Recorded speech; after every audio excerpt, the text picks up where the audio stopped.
Apa yang dikatakan dengan penyakit TB ini sendiri? Baik, terima kasih DJ Yuyu. Ya. Okay, Assalamualaikum warahmatullahi taala wabarakatuh dan selamat petang kepada semua pendengar ya.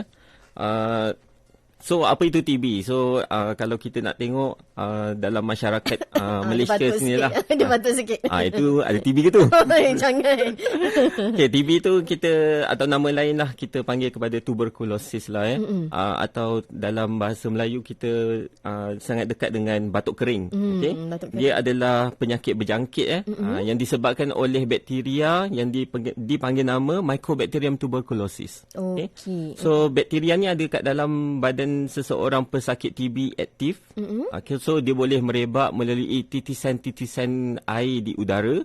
Apabila mereka batuk, bersin, apa-apalah kalau dia bercakap ke, menyanyi ke. So, dia boleh bertebaran di atas udara. So, siapa-siapa yang ada di sekitar itu boleh dijangkiti. Maknanya kita berkongsi satu udara kan? Macam betul. Sekarang ni lah contohnya lah kan? Sama seperti macam COVID juga. Macam COVID juga. Okey, baik. Kalau kita cakap mengenai kata TB ni ataupun penyakit batuk kering batuk kering ni mungkin dalam situasi negara kita ni bagaimana? Adakah dia punya statistik itu kalau diikutkan dari tahun ke tahun bagaimana? Okey. Jika dilihat statistik kepada penyakit TB ini sangatlah membimbangkanlah sebenarnya ya. So pada tahun 2021 kita lihat secara meluas di seluruh dunia dululah. WHO menganggarkan seramai 10.6 juta orang telah dijangkiti TB. Okay.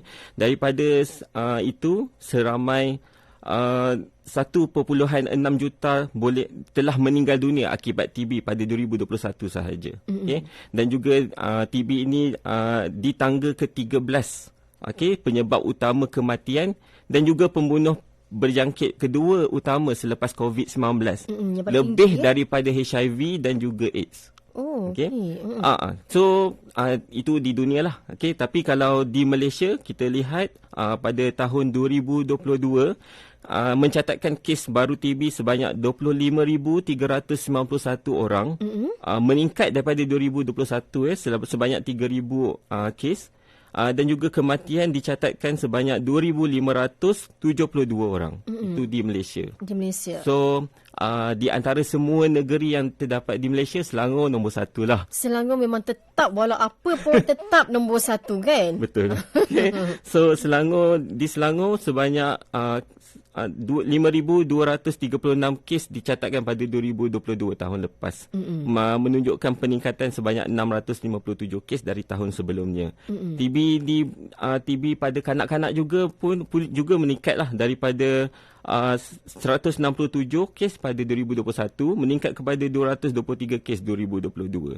So dan juga kematian di Selangor 590 kematian direkodkan pada 2022. So ini angka yang sangat membimbangkan sebenarnya. Okey, maknanya untuk orang kata TB ni menyerang kanak-kanak, dia punya populasi tu agak tinggi juga Betul. Maknanya kanak-kanak pun boleh kena. Siapa-siapa saja boleh kena sebenarnya.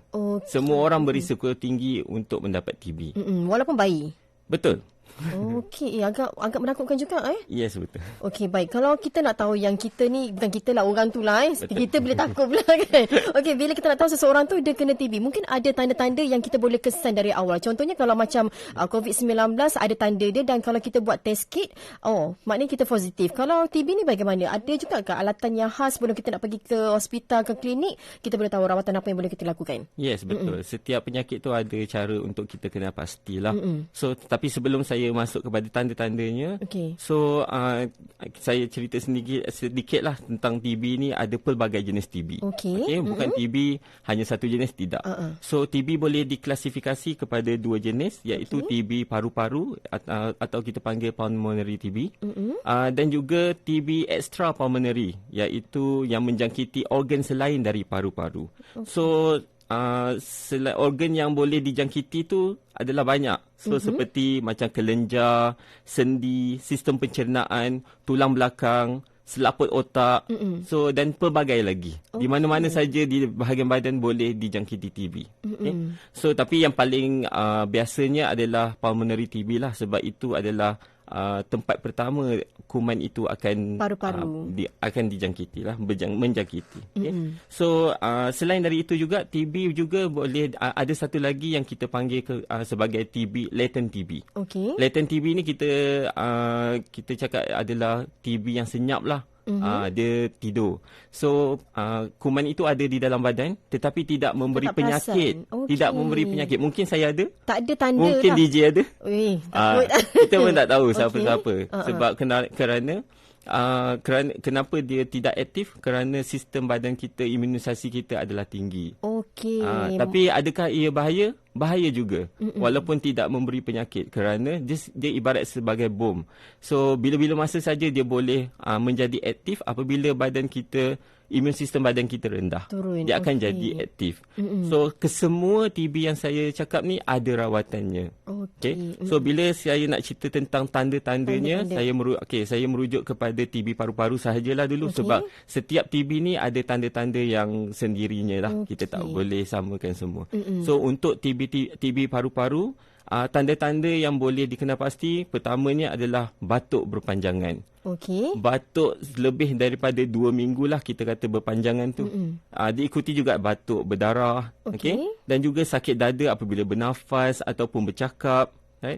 So kurang selera makan dan menyebabkan penurunan berat badan yang sangat mendadak. Oh, maknanya kalau kita lihat orang tu kita nampak berat badan dia turun Betul. Kalau dari segi physically kita memang nampak dia sangat kurus. Okey. Dan juga ada demam dan berpeluh pada waktu malam. Itu tanda-tanda yang paling biasa yang kita lihat lah.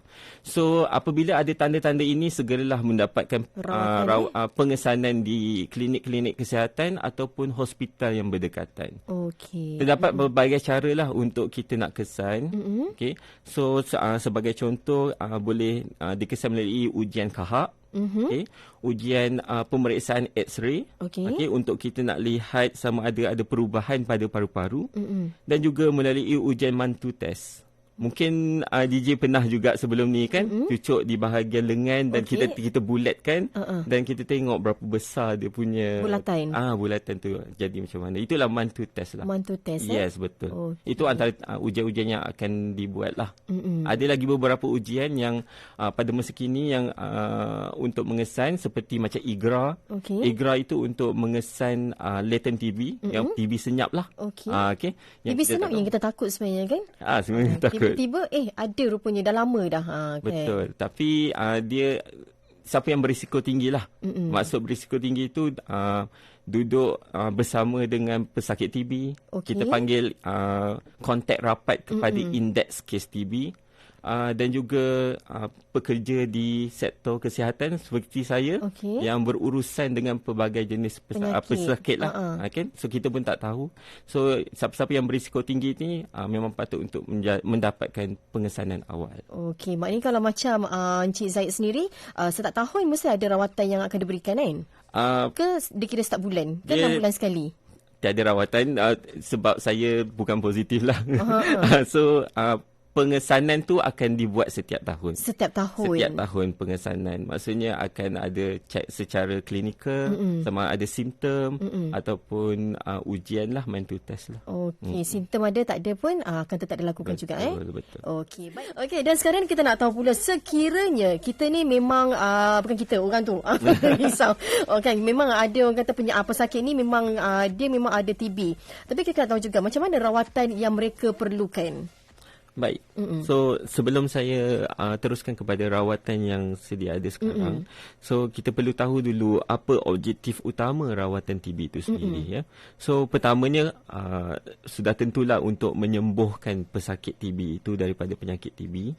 Nombor 2, kita nak kurangkan risiko jangkitan kuman TB itu kepada orang lain. Supaya tidak merebak. Betul. Sebab selagi dia tidak menerima rawatan, so dia berpotensi untuk merebakkan penyakitnya kepada sekurang-kurangnya 10 orang. Yes, betul. So dan ketiga, objektif untuk mencegah pesakit TB itu sendiri daripada mendapat jangkitan TB yang berulang. Dia boleh juga berulang. Maksudnya boleh berulang penyakit TB kalau kita dah kena. Boleh juga. Akan kebarangkali lain tu berapa bulan untuk kita kena yang kali kedua, ketiga dan sebagainya? Itu tidak, saya tak pasti itu. Dekat akan lambat? sometimes ada lambat lah. Sometimes ada selepas bertahun boleh dijangkiti juga. Betul. So itulah objektif utama lah untuk rawatan TB. So rawatan TB ni kita perlu makan ubat lah. So dia minimumnya kena makan ubat selama 6 bulan. 6 bulan. So di dalam 6 bulan tu kita akan bahagi kepada 2 fasa. Satu, fasa pertama kita panggil fasa intensif, iaitu selama 2 bulan. Perlu makan ubat antibiotik 4 jenis ubat. So 4 jenis ubat itu adalah isoniazid, rifampicin, pyrazinamide dan ethambutol. So selepas itu disusuli kepada fasa sambungan atau fasa maintenance selama 4 bulan. So fasa maintenance ini termasuklah perlu makan 2 jenis ubat sahajalah, iaitu rifampicin dan isoniazid. Selepas 6 bulan itulah. Selepas 6 bulan complete rawatan. Maknanya kalau ikutkan 6 bulan campur 4 bulan dalam 10 bulan Bukan. 2 bulan campur 4 bulan, 6 bulan. 6 bulan. Paling minimum 6 bulan. 6 bulan. Betul. Itu paling minimum lah. Dia boleh lebih dari itulah. Tapi you pernah lihat tau, ada macam rakan lah dia pernah kena TB, batuk kering, tapi dia admit. Dan juga dia dimasukkan ke dalam satu bilik khas. Maknanya hanya doktor sahaja yang dibenarkan masuk. Itu bagaimana tu? Dia isolatekan lah. So, itu yang teruk. So seperti yang saya maklumkan sebelum ni lah. So penyakit TB ni boleh berjangkit. Alright. So kita tak nak dia menjangkiti orang lain. Orang lain. So kalau di hospital pun ada ward yang tertentu khas lah untuk pesakit TB. So untuk pesakit TB yang pada permulaan infeksi, dia sangat cenderung untuk menjangkiti orang lain. Kita panggil dalam infectious state lah. So jika tidak menerima apa-apa rawatan. Jika sudah menerima rawatan at least selama 2 bulan, so pihak klinik ataupun hospital akan melakukan ujian calitan kahak kembali. So ujian kahak tu untuk menentukan sama ada masih ada kuman TB aktif di dalam kahak atau tidak. So kalau selepas 2 bulan kuman TB itu sudah tidak aktif, tidak kandungannya tidak banyak lah. So kita akan panggil dia itu non-infectious state sudah.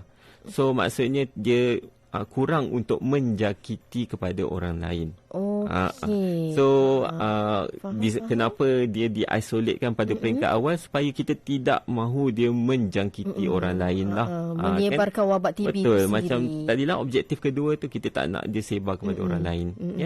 Faham. Baik. Tapi kita nak tahu jugalah kan, sekiranya pesakit itu tidak mengimplikasikan tidak kepatuhan kepada rawatan, mungkin apa yang akan jadi pada diri beliau itu? Masalah ketidakpatuhan rawatan TB ini tidak boleh dipandang ringan lah. Kerana ketidakpatuhan ini akan menyebabkan pesakit TB itu bertambah teruk lah. So kita panggil dia akan meningkatkan risiko kerintangan ubat. Terhadap ubat, kerintangan terhadap ubat, atau nama Inggerisnya kita panggil multiple drug resistant tuberculosis, MDR-TB. So MDR-TB ini boleh berlaku apabila bakteria penyebab TB itu kebal kepada ubat pilihan pertama yang diberi. Terutamanya kepada isoniazid dan rifampicin. Right? Dan juga setakat ini kerintangan terhadap ubat pilihan kedua juga semakin bertambah dan akan mendorong kepada extensively drug resistant TB atau kita panggil XDR-TB. So dua-dua term ni lebih kurang samalah. Dia menyebabkan ubat TB tu, kuman tu kebal kepada ubat TB yang diberi. So MDR-TB dan XDR-TB ni akan menyukarkan lagi proses penyembuhan kerana satu, dia akan meningkatkan lagi komplikasi penyakit TB. Kedua, bilangan ubat TB yang perlu diambil makin bertambah. Makin banyaklah perlu ambil berbanding kepada rawatan asal TB itu sendiri. So rawatan ini juga perlu diambil dalam jangka masa yang lebih panjang. jika tadi saya sebut rawatan minimum adalah 6 bulan, tapi untuk MDR dan SDR ni boleh dilanjutkan selama 20 bulan. Lamalah. Okay? Lama So betul. So pesakit juga akan berisiko untuk mendapat lebih banyak kesan sampingan. Kerana ubat-ubat untuk pilihan ketiga, keempat ni lebih banyak kesan sampingan berbanding pilihan pertama. Okey, baik. Kita semakin menutup bicara kita juga, kita nak kongsikan jugalah kan, kalau anda ni memang seorang penyakit TB dan juga dah pun mendapatkan rawatan TB, mungkin kita nak tahu juga antara kesan sampingan sekiranya anda makan ubat dapatkan rawatan kan, mungkin bagaimana cara untuk kita menangani kesan dari sampingan ubat TB ini sendiri. Baik. Baik. So seperti sedia maklumlah, setiap ubat ada kesan sampingan sendirilah. So tak terkecuali kepada ubat TB. Tetapi risiko untuk kesan sampingannya amat kecil lah. Okay? So risiko-risiko ni akan dipantau oleh doktor yang memulakan ubat. Jika ada kesan sampingan yang serius, so ubat itu akan diberhentikan dan ditukar kepada pilihan yang lain. Okay? So namun jangka masa, walaupun dia diberhentikan, tapi perlu habiskanlah dalam jurang masa yang ditentukan. Maknanya rawatan tu kena masih terus rawatan masih diteruskan, cuma ubat yang berlainan. Sehingga 6 bulan tu lah. Betul. So kesan sampingan yang lazimnya dialami oleh setiap pesakit biasanya seperti loya, muntah, dan biasanya kesan ni hanya ada serius pada peringkat awal sahaja, dan dia akan berangsur-angsur hilang sepanjang rawatan. Tetapi ada juga pesakit yang berlarutan kesan sampingan loya, muntah ini. Ini maksudnya tak sesuai? Tidak, setiap orang berbeza. So ada orang akan alaminya, ada orang tidak akan mengalaminya. Sebab saya kata setiap orang je berbeza mendapat kesan sampingan. Tetapi kalau pesakit itu berlarutan mendapat kesan sampingan loya dan muntah, mereka boleh berbincang dengan doktor atau ahli farmasi yang mereka, sama ada untuk menyusun kembali masa pengambilan ubat jika mereka mengambil ubat secara berasingan. So boleh divide lah, kita bahagikan pengambilan ubat tu pada peringkat pagi dua jenis dan peringkat malam 2 jenis. Ataupun sebab ubat TB ni ada satu lagi formulasi, iaitu formulasi kombinasi yang lebih lagi meningkatkan kepatuhan pesakit.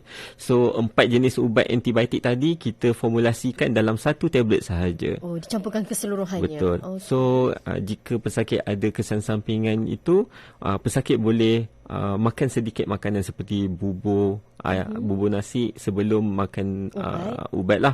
Sebab ubat TB ni je perlu makan dengan perut yang kosong sepatutnya. Tapi jika ada kesan sampingan, dia boleh alaskan perutnya dengan sedikit makanan. Dan juga minum air lah banyak lah, sebab bila ada muntah dan loya ni akan menyebabkan dehidrasi. So kesan sampingan yang biasa lah. Ada juga kesan sampingan yang mengikut kepada ubat-ubat. Dalam 4 jenis ubat tu ada kesan sampingan yang special juga. So sebagai contoh, untuk isoniazid dari rifampicin, dia boleh menyebabkan ruam-ruam atau gatal pada pesakit. So untuk ruam atau gatal yang tidak serius, doktor akan boleh merawat dengan menggunakan ubat antihistamin. Tapi jika bertambah serius, akan perlu dan juga ada demam lebih dari 3 hari, perlu berjumpa doktor dengan kadar segera. Dan juga saya tambah sikit, iaitu ubat rifampicin boleh menyebabkan penukaran warna air kencing. Urine kita. Betul. So bertukar jadi warna orange ke merah-merahan. So jika kami tidak memberitahu ini, pesakit pastinya akan berhenti makan. Sebab dia risau kerana tengok je risau itu adalah darah. Kan? So tapi jangan bimbang, kerana itu bukanlah kesan sampingan yang serius.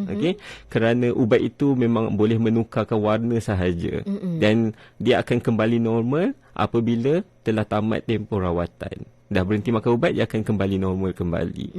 Bukan air kencing je, air peluh, air mata. So keluar warna yang itu? Boleh juga. So kalau ada pesakit yang pakai kantar lekap ke, so dia boleh mewarnakan kantar lekap. So sepatutnya tak boleh pakai lah sepanjang tempoh rawatan.